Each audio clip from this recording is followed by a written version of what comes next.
Komið öll blessuð og sæl og gaman hvað eru mörg hérna og sæl verið þið sem heima sitjið og eruð að fylgjast með.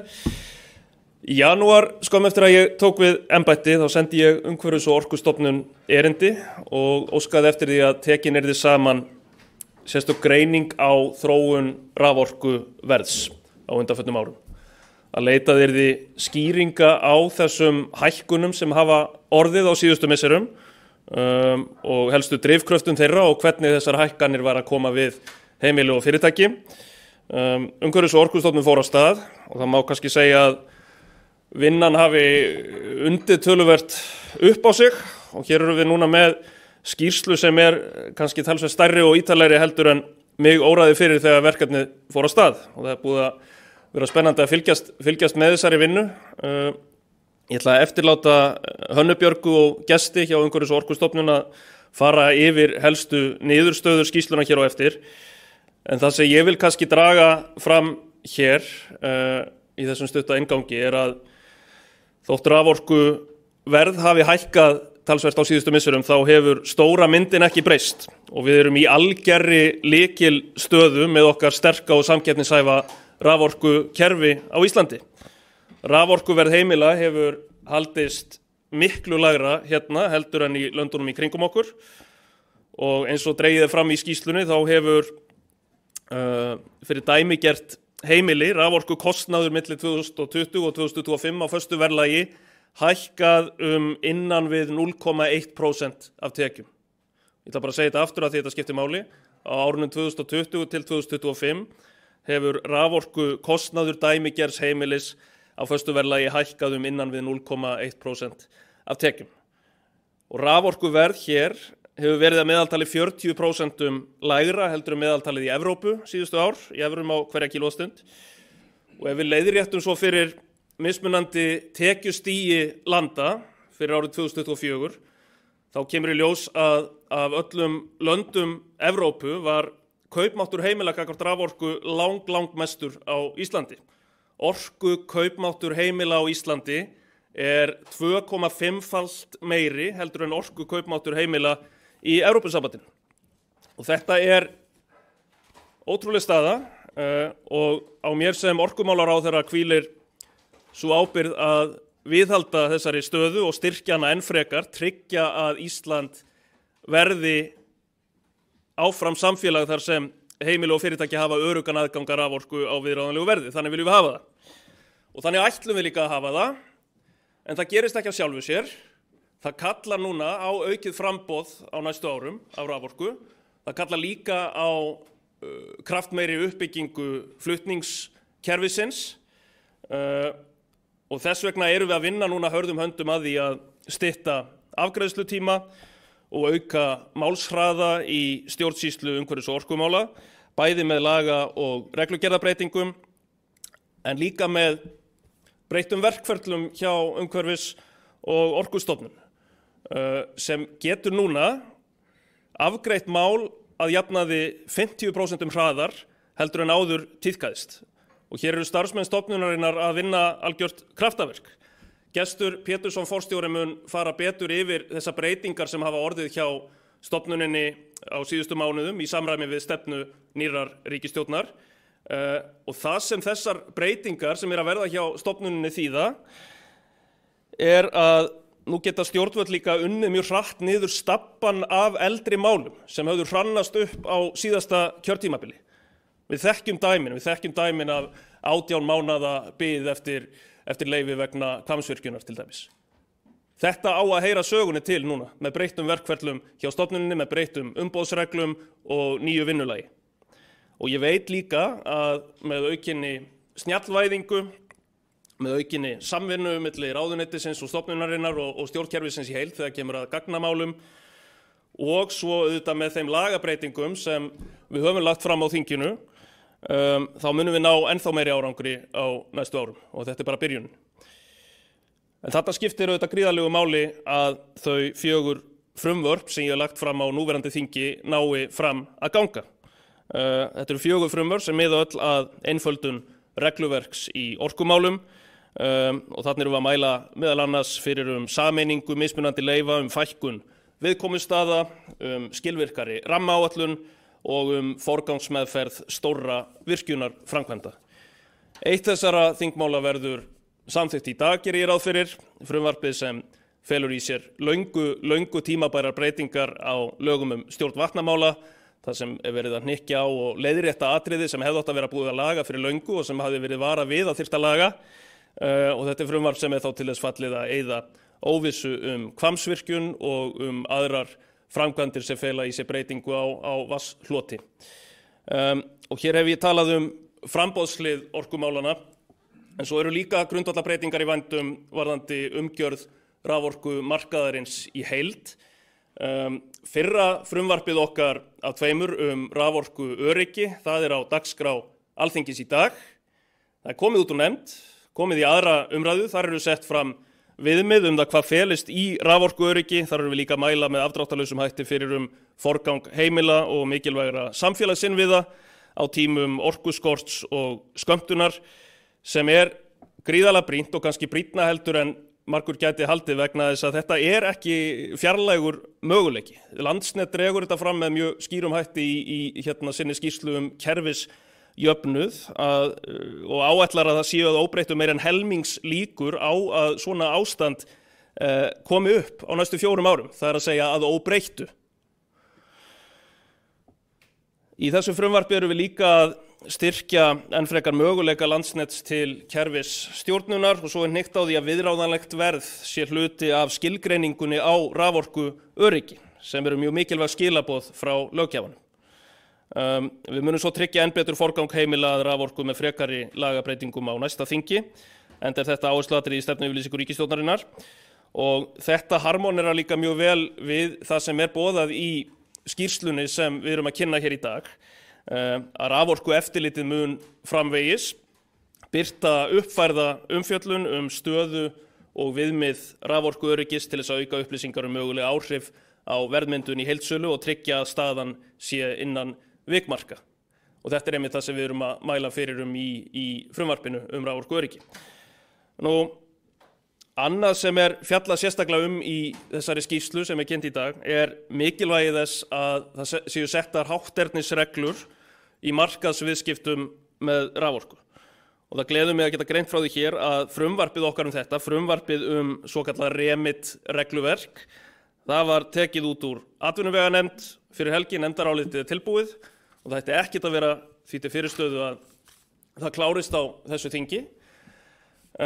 Og þarna hefur verið mjög góð vinna unnin af mínu ráðuneyti og af raforkueftirlitinu og af nefndinni. Þannig að þetta er mjög þéttur pakki og hvað erum við að gera með þessu frumvarpi? Við erum að mæla með afdráttarlausum hætti fyrir bann við markaðsmisnotkun með raforku, bann við innherja viðskiptum með raforku, við erum að setja reglur upplýsingagjöf og rekstur viðskipta vettvanga og þetta er algjört grundvallaratriði núna þegar raforkumarkaðir eru í hraðri þróun eins og er dregið svo skýrt fram í þessari skýrslu.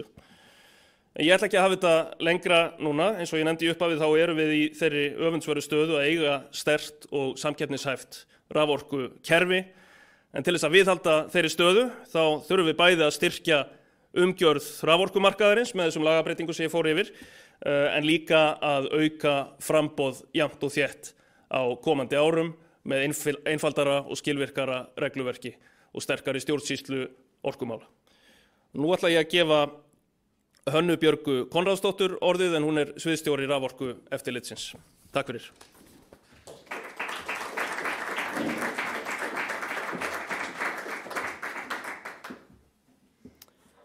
Komið sæl, ráðherra, ráðuneyti og aðrir fundargestir.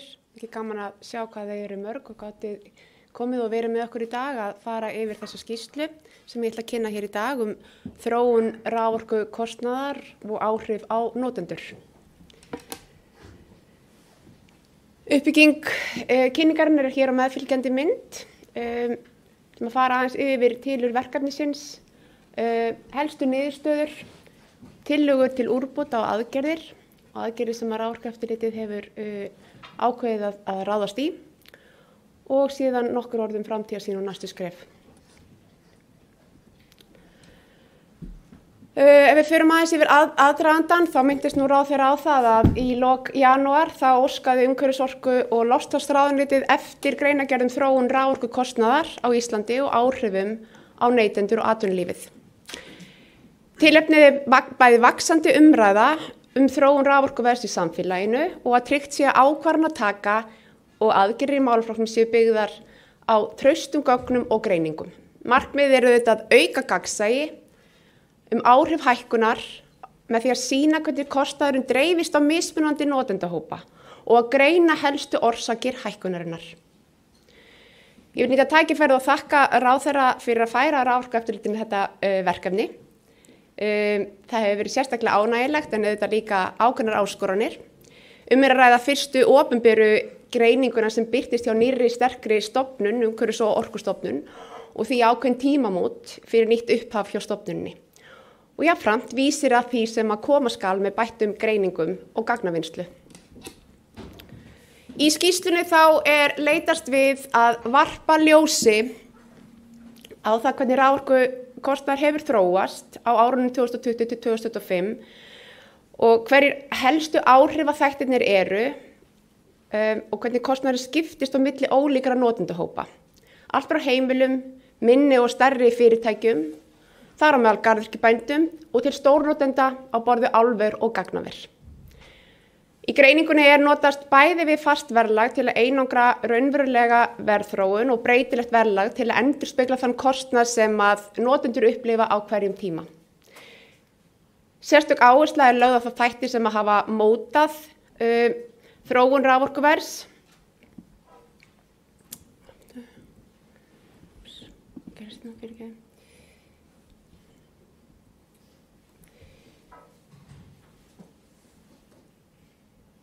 Já, og sem breytingar á framboði eftirspurn, þróun á viðskiptavettvangi raforku, þróun kostnaðar í flutningi, dreifingu og smásölu raforku. Og litið til þess hvernig þessi þættir birtast í mismunandi kostnaðarliðum og samanmynda heildarkostnað almennra notenda, heimila og fyrirtækja og stórnotenda. Greiningin tekur jafnframt til áhrifa raforkukostnaðar á rekstrarstöðu og samkeppnishæfni ólíkra notendahópa með hliðsjón af tekjum þeirra og breytileika í notkun. Og síðan eru settar fram ábendingar tækifæri fyrir notendur, sérleyfisfyrirtæki og sölufyrirtæki raforku og tillögur úrbætur. Raforkukostnaður var greindur fyrir valda notendahópa eins og sést hér í meðfylgjandi töflu og var miðað við ákveðnar forsendur í raforkunotkun fyrir hvern notendahóp. Og þegar við horfum til heimila þá miðum við annars vegar við heimili með hitaveitu sem notum 4500 kWh á ári og síðan heimili á köldum svæðum og þá miðum við með heimili með varmadælu sem notar 14.200 kWh á ári. Innan almennra fyrirtækja þá einblíndum við á og skoðum þróun raforkukostnaðar iðnfyrirtækja sem notar á bilinu 2 til 20 GWh á ári. Og jafnframt skoðum við ylrækt og tókum dæmi garðyrkjubændur á bilinu 2 til 7 GWh. Til að áhrifameta raforkukostnað fyrir garðyrkjubændur þá skoðuðum við söluvirði grænmetis og raforkukostnað sem hlutfall af tekjum. Bæði á föstu verðlagi sem búið þá að leiðrétta fyrir verðbólguþróun og sem hefur átt í stað á fyrir árum og síðan verðlagi hvers árs. Forsendur stórnotenda eru annars vegar álver sem nota 4623 gigawattstundir á ári og gagnaver sem nota 297 gigawattstundir á ári. Við vinnslu greinargerðarinnar áttum við fundi með helstu hagaðilum og hagsmunasamtökum. Við fengum yfir 80 athugasemdir frá þeim og við brugðumst við flestum þeirra. Þetta var afar mikilvægt og gagnlegt samtal við vinnslu greinargerðarinnar og af samtalunum að ráða að allir notendur skipta geiran miklu máli enda gegnir samkeppnishæfni atvinnulífsins lykilatriði í að viðhalda lífskjörum Íslendinga. Hér þarf auðvitað að finna hinn gullna meðalveg og eftirlit með þróun raforkukostnaðar skiptir sköpum enda eru vandaðar greiningar og gögn forsenda góðrar ákvarðanatöku. Þá skulum við skoða helstu niðurstöður. Í greinargerðinni þá birtum við sundurliðun á raforkukostnaði dæmigerðra notenda á tímabilinu 2020 til 2025 eins og sjáum á meðfylgjandi töflu. Sem dæmi má nefna að raforkukostnaður heimila hefur hækkað 11% á föstu verðlagi. Jafnframt hefur raforkukostnaður fyrirtækja sem nota umtalsvert magn af raforku á bilinu 2 til 20 gigawattstundir hækkað 24% á föstu verðlagi.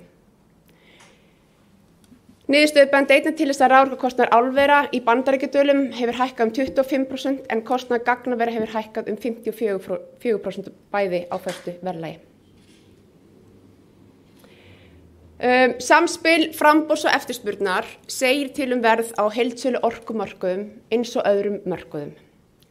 Eftirspurn eftir raforku hefur vaxið gífurlega sem auðvitað gott fyrir samkeppnishæfni geirans. En þetta tilkomið vegna nýrra notenda og orkuskipta. Á sama tíma þá hefur staða í miðlunarlónum Landsvirkjunar verið fremur lág sem valdið hefur reglulegum skerðingum frá árinu 2021. Og á þessari mynd sem við sjáum hér þá má sjá þróun verðvísitölu heildsöluverðs raforku frá árinu 2005 sem sýnd á föstu verðlagi. Vísitala heildsöluverðs verðvísitala raforkueftirlitsins sem tekur mið af bestu upplýsingum sem aðgengilegar hverju sinni. Hér sjáum við skörp stökk vorin 2022 og 2024 og miklar hækkanir í október 2024 þegar staða miðlunarlóna Landsvirkjunar var sem lægst. Það undirstrikar hvað skammtímasveiflur þó takmarkaðar geta haft mikil áhrif á verð á markaði sem lítill. Við sjáum hins vegar líka að í maí síðastliðin þá lækkaði heildsöluverð 20% frá síðastliðin vetri vegna bættrar stöðu í miðlunarlónum. Og til samanburðar á myndinni þá sýnt forgangsorkuverð Landsvirkjunar sem meðaltal söluverða Landsvirkjunar á öllum tegundum vara í forgangsorku til almenns markaðar. Og ef smásöluverð borið saman við forgangsorkuverð Landsvirkjunar má sjá að álagning í smásölu hefur lækkað mikið á undanförnum árum og í sumum tilvikum þá hún neikvæð. Og hér eru fyrirtæki með eigin vinnslu eða framleiðslu í sterkari stöðu heldur en fyrirtæki sem eingöngu reiða sig á aðkeypta orku.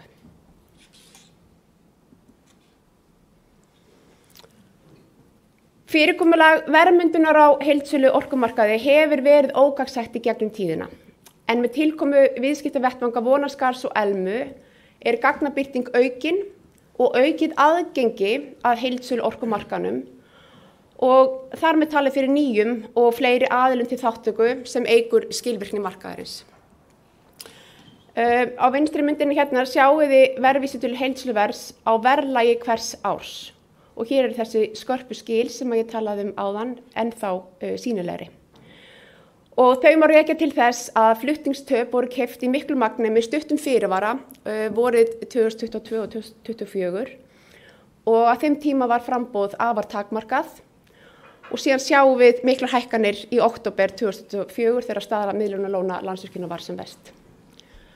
Raforkueftirlitið hefur jafnframt séð að fyrirtæki byrjuð að tryggja orku lengra fram í tíman og að heildsöluverð grunnorku hefur farið lækkandi undanfarna mánuði. Á hægri myndinni þá má sjá þróun magns viðskipta á viðskiptavettvöngum samanborið við heildarmagn viðskipta á heildsölu orku. Og með þessum erum við að leggja áherslu á það að markaðurinn frekar grunnur en þá og þegar við berum saman við magnaða viðskiptum á tímabilinu þá fór megnið af þeim í gegnum tvíhliða samninga yfir borðið. Það liggur þó fyrir að þetta mun breytast mjög hratt á næstunni og Landsvirkjun hefur nú þegar aukið framboð mikið inn á viðskiptavettvanga í staðbundnar sölu í gegnum sitt viðskiptakerfi. Og hér má sjá verðmyndun í smásölu. Vinstri myndin sýnir hér þróun smásöluverðs frá árinu 2005 til fyrsta ársfjórðungs 2025 á verðlagi hvers árs annars vegar og síðan hins vegar föstu verðlagi. Og það miðað við febrúar 2025. Verðið lækkaði umtalsvert með tilkomu samkeppni þegar raforkulög voru sett árið 2003 og notendur gátu valið sér raforkusala árið 2006. Og síðan aftur þegar smásölufyrirtækin fjölgaði upp úr 2019 og svo í COVID-faraldrinum þá sjáum við mikla lækkun. Hægri myndin hún sýnir fjölda söluaðilaskipta fyrirtækja og einstaklinga og verðþróun smásöluverðs. Fyrirtæki eru almennt næmari fyrir verðbreytingum á raforku þar sem að raforkukostnaður fyrirtæki sem nota mikla orku alltaf 40% af tekjum þeirra. Á þessari mynd má sjá síðan þróun gjaldskrár flutnings raforku á föstu verðlagi ásamt verðlagi hvers árs. Flutningskostnaður til almennra notenda miðað við íslenskar krónur en flutningskostnaður stórnotenda í bandaríkjadölum. Og frá árinu 2020 hefur flutningsgjald til almennra notenda í íslenskum krónum hækkað rúmlega 20% á föstu verðlagi. Flutningsgjald stórnotenda hefur hækkað rúmlega 35% í bandaríkjadölum á viðmiðunartímabilinu. Og flutningsfyrirtækið áætlar að hluti tímabundinnar hækkunar vegna endurgreiðslu innmötunargjalds sem við förum yfir í greinargerðinni gangi tilbaka í upphafi árs 2026. Raforkueftirlitið leggur mikla áherslu á að greina nákvæmar ástæður hærri kostnaðar og jafnframt eru settar fram aðgerðir til þess að auka hvata í gjaldskrá til hagkvæmari notkunar og orkunýtni. Hér má sjá þróun gjaldskrár dreifiveitna, bæði á föstu verðlagi og verðlagi hvers árs. Og á föstu verðlagi þá hefur dreifikostnaður raforku í þéttbýli hækkað á milli 5–21% eftir dreifiveitum á viðmiðunartímabilinu. Hins vegar þegar horft til dreifbýlis þá má sjá að dreifikostnaður hefur lækkað 7% hjá Orkubúi Vestfjarða og hækkað 3% hjá Rarik á föstu verðlagi á sama tímabili. Og gjaldskrá í dreifbýli niðurgreidd með jöfnunargjaldi og framlagi ríkissjóðs. Og þegar við skoðum síðan raforkukostnað almennra notenda þá mikilvægt að hafa það í huga að almennir notendur, heimili og smærri og meðalstór fyrirtæki þau greiða smásöluverð, flutning, dreifingu og jöfnunargjald auk þess sem þau greiða virðisauka. Á tímabilinu 2020–2025 þá hefur núvirtur raforkukostnaður heimila á föstu verðlagi hækkað tæplega 11% sem 2,4% árleg hækkun umfram verðbólgu þróun. Á verðlagi hvers árs var hækkunin 48% sem 9,4% árleg hækkun. Til samanburðar hækkaði vísitala neysluverðs á tímabilinu 33%. Raforkukostnaður hjá fyrirtækjum sem nota umtalsvert magn raforku á bilinu 2–20 gígastundir hefur hækkað 24% á föstu verðlagi og það 5% árleg hækkun. Raforkukostnaður án vasks nú 16 krónur kílówattstundina fyrir fyrirtæki sem ekki fá niðurgreiddan flutning og dreifingu. Stærstu garðyrkjubændur sem eru í ylrækt nota á bilinu 2–7 gígastundir á ári og eru því innan þessarar skilgreiningar almennra notenda og garðyrkjubændur fá flutning og dreifingu niðurgreidda og verður farið nánar yfir það. Álver, gagnaver og kísilver greiða heildsöluverð raforku og flutningsgjöld en ekki fyrir dreifingu eða jöfnunargjald. Raforkuverð álvera að mestu tengt við heimsmarkaðsverð áls í bandaríkjadölum eins og sjáum á hægri myndinni. Raforkukostnaður dæmigerðs álvers hefur hækkað 25% á föstu verðlagi á þessu tímabili og í þeim tilfellum þar sem að raforkuverð álvera með flutningskostnaði þá fylgir breytingum í álverði eru áhrif hækkunar raforkukostnaðar á arðsemi álvera lítil sem engin af því að tekjurnar breytast auðvitað í takt við raforkukostnaðinn. Dæmigerð EBITDA framlegð álvers í kringum 10–15% af tekjum. Neikvæð hækkun af auknum raforkukostnaði umfram breytingar í tekjum eru að alþjóðleg samkeppnishæfni fyrirtækja sem notar mikið magn raforku og keppa við heimsmarkaðsverð skert. Dæmigerður raforkukostnaður gagnavera hefur hækkað 54% á tímabilinu á föstu verðlagi og hækkunin samsvarar á mjög breiðu bili á milli 4–23% af tekjum í bandaríkjadolum á verðlagi hvers árs en 3–8% á föstu verðlagi. Eftir stærð gagnaversins, þetta skiptir máli. Dæmigerð EBITDA framlegð í rekstri gagnavera nemur 50% og hefur hærri rekstrarkostnaður því hingað til haft lítil áhrif á rekstrarafkomu þeirra. Nú, þegar við greinum forsendur ylræktar þá mikilvægt að hafa það í huga að greining á hækkandi raforkuverði fyrir garðyrkjubændur, hún flóknari en fyrir aðra notendur vegna niðurgreiðsla ríkisins á flutningi og dreifingu raforku fyrir gróðurlýsingu. Einnig eru takmörkuð gögn birt raforkukostnað, raforkumagn, notkunar, framleiðslumagn, varmamagn og varmakostnað. En það var farið í ítarlega gagnasöfnum af hálfu Raforkueftirlitsins og byggt á gögnum meðal annars frá atvinnuvegaráðuneytinu, ársreikningum tiltekinna framleiðanda og talnaefni Orkustofnunar frá 2017. Hér eru tækifæri til úrbóta. Það forsendur sem við miðum við í raforkunotkun eru kílóvatt per fermetri sem notaður til að rækta ákveðnar tegundir af grænmeti. Og eins og sjáum á meðfylgjandi töflu. Jafnframt eru forsendur framleiðslu á hvern fermetr, það framleitt kíló á fermetr á ári. Niðurgreiðsla á flutningi og dreifingu raforku hefur verið bilinu 86–93% síðastliðin ár og við miðum við það bil. Hér jafnframt gert ráð fyrir smásöluverði sem það sama og verð til iðnaðar sem 8 krónur með við verðlag í febrúar 2025. Þessi tafla sýnir dæmigerðan rekstur hjá garðyrkjubónda og hlutdeild raforkukostnaðar á hvert framleitt kílógramm sem selt af grænmetinu. Í upphafi árs raforkukostnaðar að teknu tilliti til beingreiðslna á bilinu 23–36% af heildsöluverði ylræktar. Til samanburðar má sjá hver hlutdeild raforkukostnaðar var af heildsöluverði ylræktar árið 2020. Þá var raforkukostnaður 24–35% af heildsöluverði grænmetis. Af töflunum má sjá að 1 króna hækkun á raforkukostnaði hækkar framleiðslukostnað tómataframleiðslu 25 krónur sem 3,9% af söluverði tómata. Hins vegar hefur söluverð grænmetis einnig hækkað sem nemur 5% af raunverði umfram verðbólgu í tilfelli tómata. Það má því segja að verðhækkanir grænmetis hafi dregið verulega úr áhrifum á hærri raforkukostnaðar.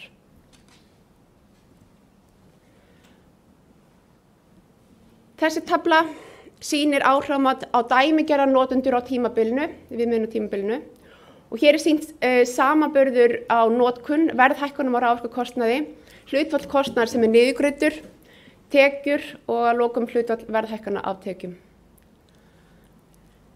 Raforkukostnaður dæmigerðs heimilis hefur hækkað 2,5 krónur á kílóstundina á föstu verðlagi sem nemur 0,1% af tekjum. Áhrif hærri raforkukostnaðar fyrir dæmigerð heimili því óverulegur. Raforkukostnaður dæmigerðs garðyrkjubónda, hann hefur hækkað 3 krónur á kílówattstundina á föstu verðlagi sem nemur á bilinu 4–7% af tekjum. Áhrif hærri raforkukostnaðar virðast óveruleg en þegar borið saman við EBITDA framlegð garðyrkjubænda sem á bilinu 0–15% geta áhrifin verið talsverð. Raforkukostnaður dæmigerðs álvers hefur hækkað 14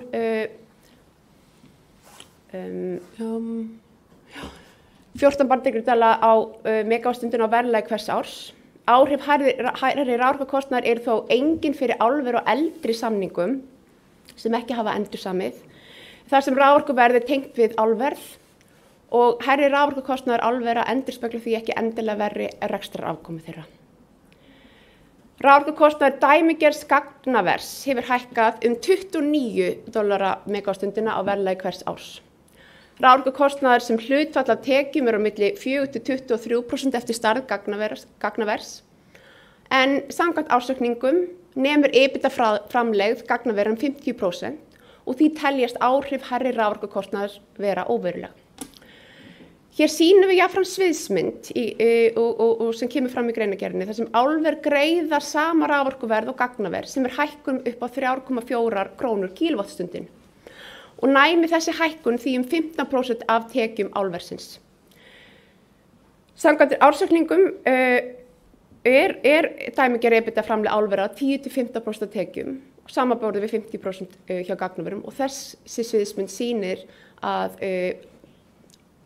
þessi hækkun yrði talsverð fyrir álverin. Af hálfu ráðuneytisins þá var þess óskað að greiningin myndi með þetta ástæðu verðbindinga og skoða meðal annars raforkueftirspurn umfram framboð, vatnsbúskap og skerðingar, takmarkanir í flutningskerfi og miklar fjárfestingar og tilfærsla framboðs að heildsölu orkumarkaði til stórnotenda, áhrif af tilkomu viðskiptavettvanga, rafkyntar veitur með forgangsorku og aðrar ástæður.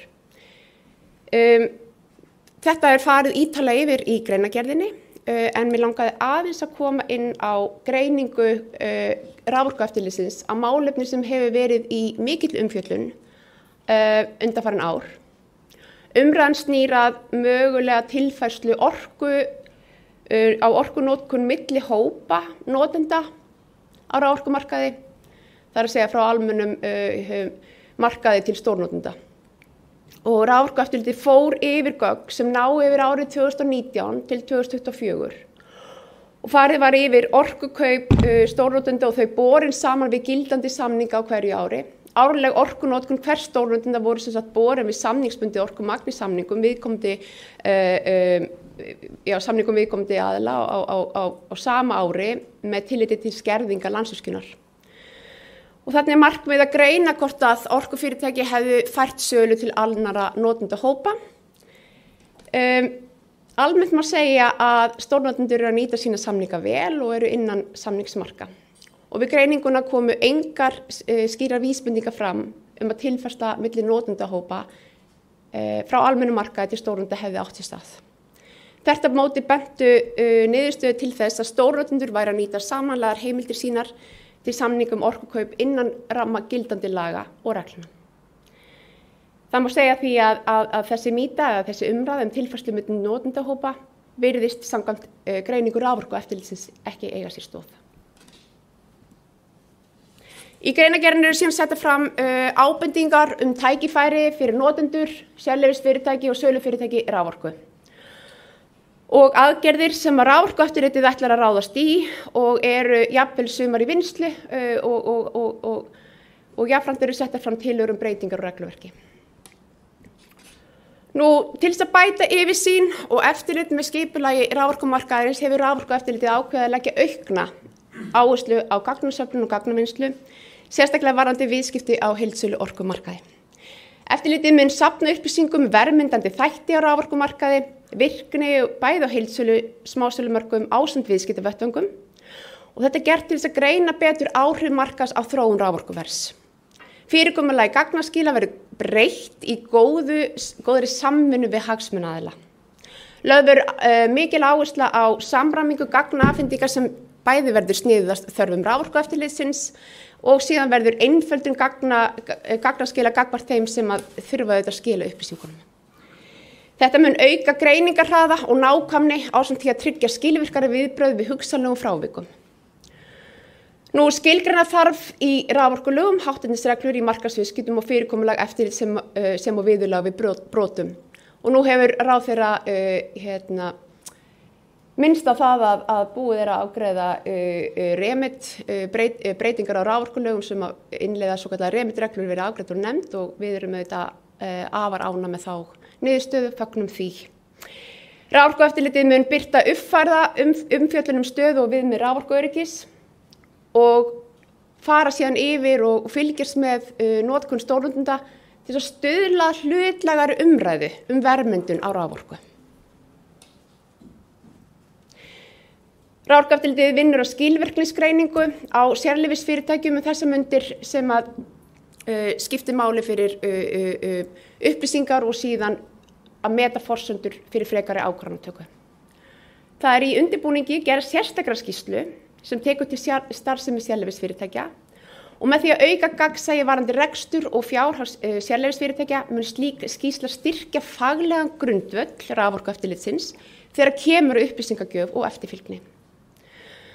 Nú unnið að endanlegri útgáfu leiðbeiningum vegna innkaupa flutningstöpum og dreifitöpum og síðan mun raforkueftirlitið fylgja eftir tilmælum innleiðingu snjallmæla hjá dreifiveitum og síðan mun raforkueftirlitið fylgja eftir að uppbygging gjaldskráa hafi nægan hvata fyrir notendur til að bæta nýtingu og hagkvæmni flutnings og dreifingar.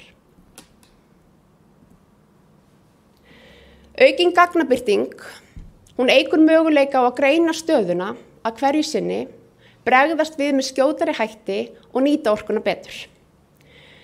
Birting gagna orkunotkun ylræktar eftir tegund framleiðslu hefur verið ábótavant sem dregur upplýstir umræðu málefnið og val á hagkvæmustu lausnum fyrir orkunotkun atvinnugreinarinnar. Birting gagna orkunotkun einstakra atvinnuvega eftir framleiðslu þáttum hefur jafnframt verið ábótavant hér á landi, samanborið við önnur Evrópulönd. Það mikil þörf á upplýstari umræðu orkumálum staðreyndir og möguleika til að nota og nýta orkunýtni og til að auka raunverulega orkunýtni og minnka áhættu vegna raforkuverðs hjá notendum sem eru viðkvæmir fyrir óvæntum sveiflum í raforkuverði. Árangur fyrirtækja í bættri orkunýtni, hann hefur ekki verið nægilega mikill. Það þarf jafnframt að yfirfæra ákvæði raforkulaga og reglugerða möguleika á að skoða undanþágur og samræma undanþágu ákvæði regluverki til að tryggja jafnræði milli allra notenda. Það þarf að ráðast í endurskoðun á raforkulögum þannig að sett verði almenn lagaheimild þróun flutningsgjaldskrár með hliðsjón aðferðafræði raforkueftirlitsins.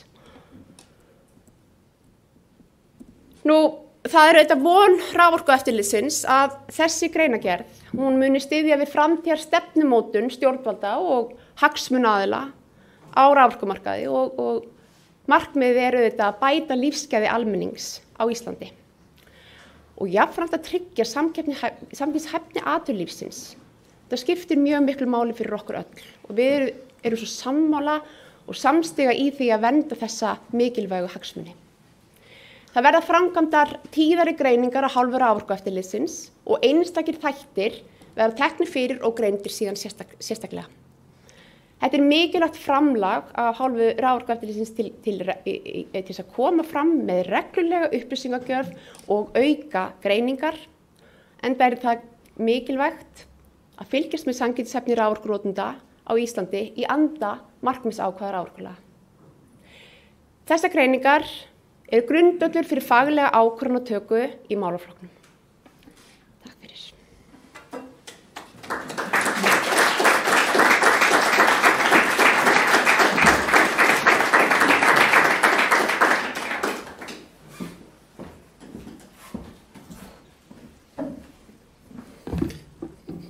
Takk fyrir Hanna, ráðherra, góðu gestir.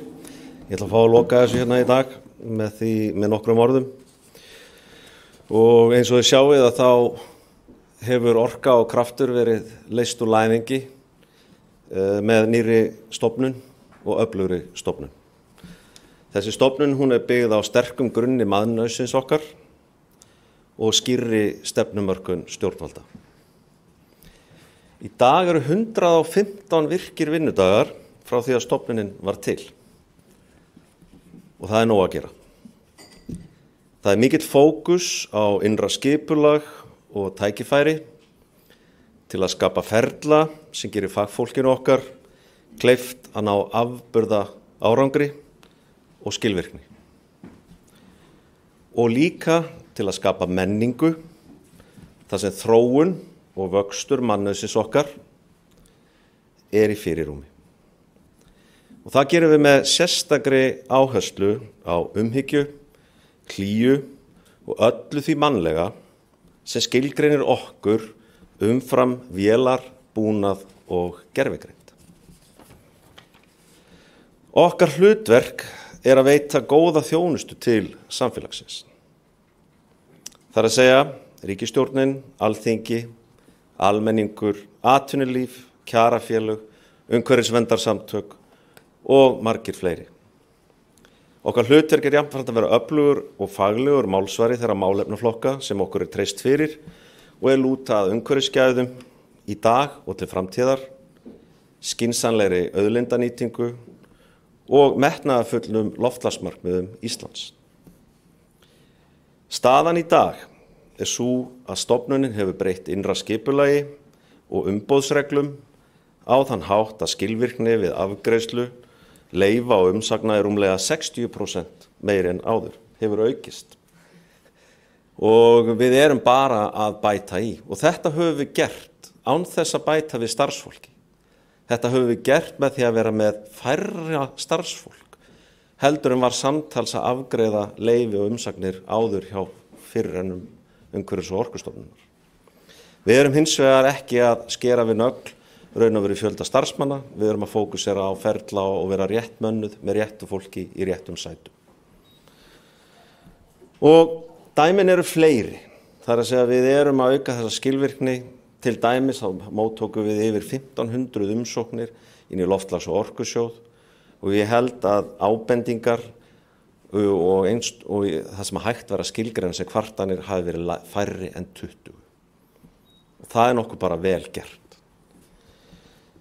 Nú, það sem mikilvægara að það hefur ekki orðið þjónustufall eins og reglan yfirleitt þegar breytingar eiga sér stað. En ég tek fram að áhættan enn til staðar og því breytingaferlinu ekki lokið. Við eigum eftir, svona ef við erum raunsæ, svona það bil 12 mánuði. Venjulegt, faglegt og gott breytingaferli tekur að jafnaði 18 mánuði ef vel haldið á spöðunum.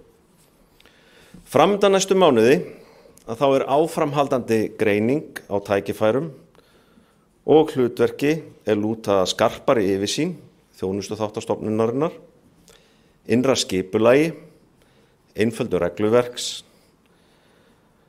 samtali við hagsmunaaðila varðandi gagnaskil og einföldun gagnaskila, frágangur á stofnanasamningi fyrir starfsfólkið okkar, aukina nýtingu á gervigreind og stafrænu lausnum og svo styrkingu faglegar stjórnsýslu. Gott dæmi það sem ráðherra nefndi hér eru hátternisreglur. Því að staðan í dag einfaldlega sú að ég ásamt til dæmis forstjóra Orkuveitunar, sérfræðingi hjá Landsvirkjun og sérfræðingi hjá HS Orku getum stofnað fyrirtæki og átt í viðskiptum á markaði. Og það ekki gott til lengri tíma litið. Við verðum að Nei, við munum ekki gera það. En það þannig að eins og kom fram hjá Hönnu að þá hefur ekkert komið í ljós sem bendi til þess að almenn siðferðisviðmið hafa verið brotin. Þvert á móti. Það gott fólk í bransanum en við viljum hins vegar gagnvart almenningi skapa það traust með því að vera með skýrt regluverk sem gerir þessi dæmi sem ég var að nefna sem snýr meðal annars sem sjálfum mér okkur ekki kleift, því það myndi algjörlega setja allt á annan endan. Allt þetta erum við að gera til viðbótar okkar daglegu störfum sem snúast þjónustu við samfélagið. Að lokum þá vil ég fyrir hönd starfsfólks umhverfis- og orkustofnunar þakka fyrir góðar viðtökur allra hagsmunaaðila og skilning þessa fyrstu 115 daga. Þannig að ég get bara sagt með auðmýkt takk fyrir. Í haust ætlum við hins vegar að dýpka samtalið enn frekar með því að heimsækja sem flesta allt land, hlusta með auðmýkt og kortleggja enn fleiri tækifæri. Og þetta ætlum við að gera allt í samræmi við stefnumörkun stjórnvalda. Takk fyrir.